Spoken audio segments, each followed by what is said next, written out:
İrandan İsrailə sərt zərbə, çox sayda ölən var. İran İsrailin Dimona şəhərinə hücum edib.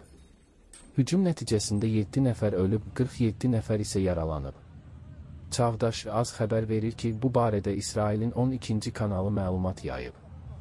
Qeyd edək ki, İran Dövlət Televiziyasının məlumatına görə Dimonaya zərbə İsrailin Natanzdakı nüvə obyektinə hücumuna cavab olaraq endirilib. Amerika İranla bağlı dəhşətli xəbəri açıqladı. 8000-dən çox Amerika və İsrailin İrana qarşı əməliyyatı başlayandan bəri ABŞ hərbçiləri 8000-dən çox hədəfi, o cümlədən 130-dan çox hərbi gəmini məhv edib. Çağdaş Az xəbər verir ki, bu Amerika Silahlı Qüvvələrinin Yaxın Şərqdəki Mərkəzi Komandanlığının CENTCOM bəyanatında bildirilib.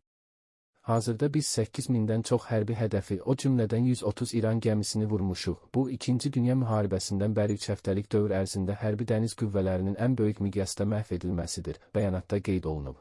CENTCOM-dan həmçinin vurğulanıb ki, Amerika İran sahilindəki yeraltı obyektə 5000 funtluq bir neçə bomba ilə zərbələr endirib.